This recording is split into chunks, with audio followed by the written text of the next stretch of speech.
Hello learners, मैं कीर्ति राजवंश आशा करती हूँ आप सभी अच्छे होंगे।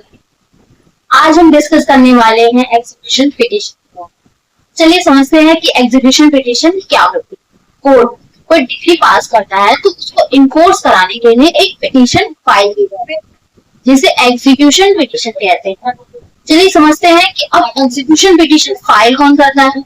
तो जिसके फेवर में डिग्री पास होती है उसको डिग्री होल्डर कहते हैं और जिसके अगेंस्ट डिग्री पास होती है उसको जजमेंट डेटर कहते हैं। तो डिग्री होल्डर इस पिटीशन को फाइल करते हैं। अब सवाल ये उठता है कि कितने टाइप्स की होती है। ये 2 टाइप्स की होती है, एक सिविल और एक क्रिमिनल। सिविल में कोड ऑफ क्रिमिनल प्रोसीजर के ऑर्डर 21 के थ्रू इस पिटीशन को फाइल किया जाता है। अब चलिए समझते हैं कि इसकी लिमिटेशन क्या होगी। तो जिस दिन से डिग्री पास होती है उससे 12 साल के अंदर आप इस पिटीशन को फाइल कर सकते हैं। चलिए समझते हैं क्या पावर है एग्जीक्यूशन पिटीशन।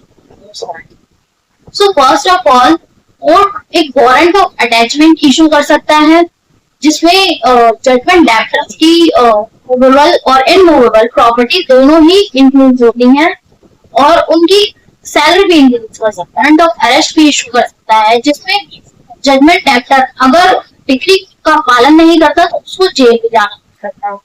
अगर ऐसा होता है तो इसका सारा खर्चा डिग्री होल्डर को उठाना पड़ता है।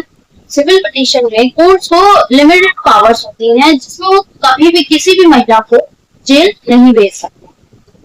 एग्जीक्यूशन पिटीशन को लेकर के सुप्रीम कोर्ट ने 22 अप्रैल 2021 को राहुल शाह वर्सेस जितेंद्र कुमार गांधी के केस में कहा कि अगर कोई एग्जीक्यूशन पिटीशन फाइल होती है तो उसको 6 मंथ के अंदर डिस्पोज ऑफ कर देना चाहिए और अगर ऐसा नहीं होता है तो रिटर्न में स्टेटमेंट रिकॉर्ड करके उसके टाइम ड्यूरेशन को बढ़ाया जा सकता है। अगर आपको मेरी वीडियो इन्फॉर्मेटिव लगी हो तो please subscribe my channel and share this.